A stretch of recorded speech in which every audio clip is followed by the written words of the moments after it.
Milieu. Milieu. That was the winning word 30 years ago of the first Indian American Scripps National Spelling Bee champion, Dr. Balu Natarajan. Let's give him a round of applause and help me welcome him to the stage. Balu.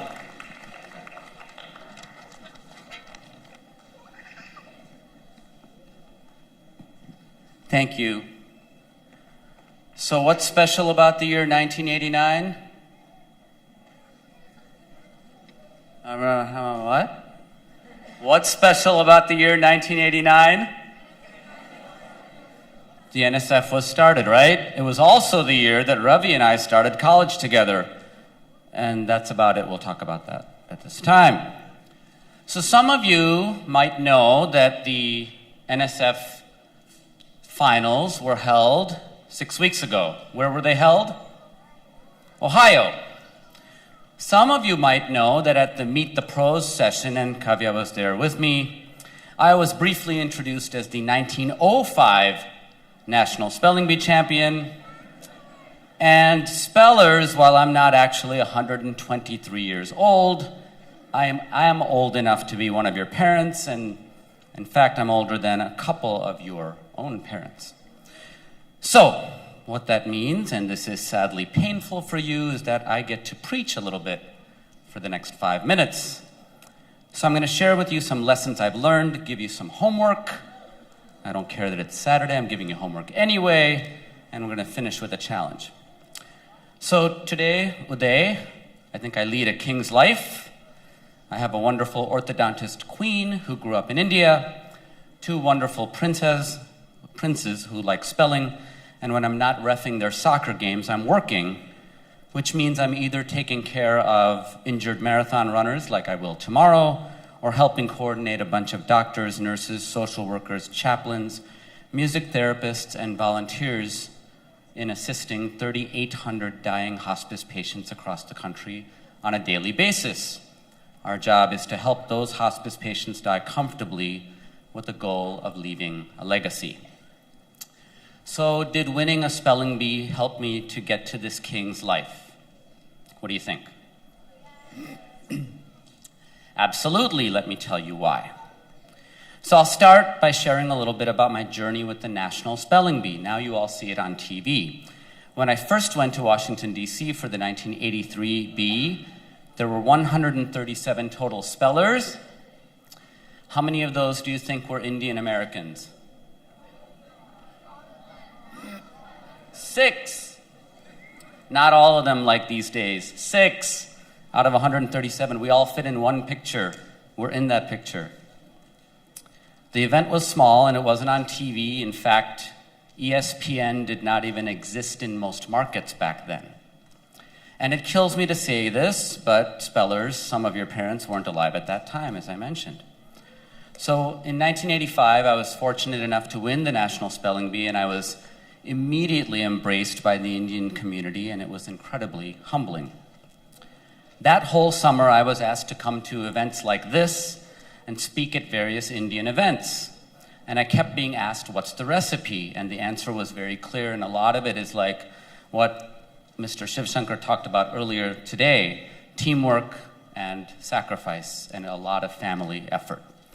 My parents formed a team to help me, and all of us sacrificed. And we sacrificed time, we had to forego some fun, but it worked. That first victory taught me that sacrifice and teamwork can get you to the top. Many people asked, what next? And all of us are asked that question. What next?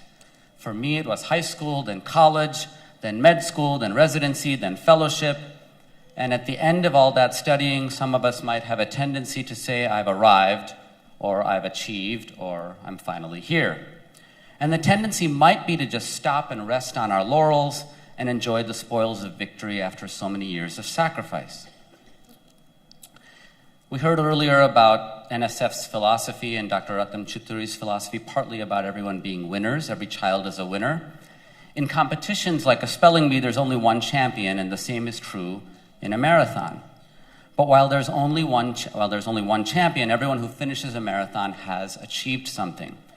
He or she is absolutely a winner, and so to everyone who competed today or competes again tomorrow, I ask you to not just keep striving to be a champion, but to be a winner every day, regardless of outcome.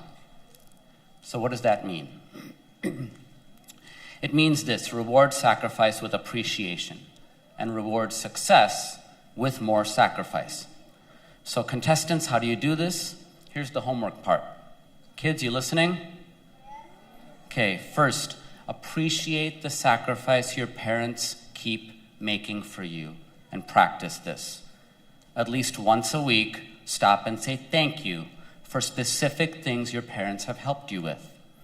And then make that twice a week, and do that increasingly until you remember every single day and tell them every single day, thank you. And I've known Ravi long enough to know that he lives that every day and his parents are here.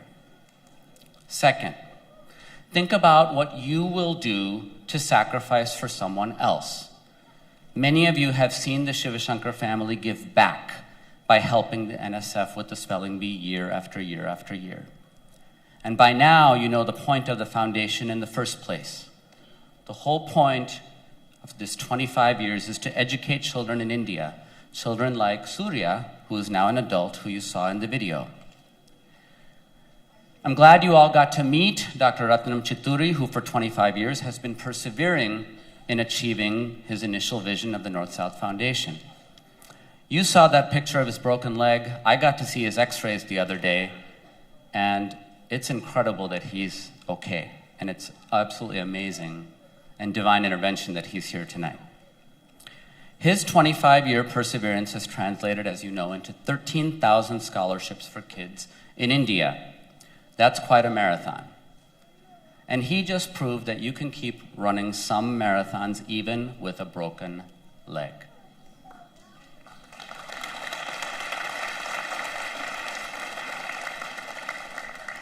This particular marathon with those outcomes, 13,000, perhaps have made Dr. Chitturi and North-South Foundation the biggest winner of all. We're going to get the awards later on, so congrats to all those winners. Congrats to Dr. Chitturi, very, very impressive. You remind us that the best winners find a bigger challenge and give back. So to all of you, make sure you give back regardless of how you do in competition. That's the best way to win in this marathon we call life, and leave a legacy all the same. So I'd like to end with a challenge. All of us can sacrifice and leave a legacy by helping to educate a child or two halfway around the world with a scholarship. How much is a scholarship? $250. So here's the challenge. For every additional dollar donated tonight to the North-South Foundation, my wife, the Queen, and I will personally match $5 additional up to a total of $5,000.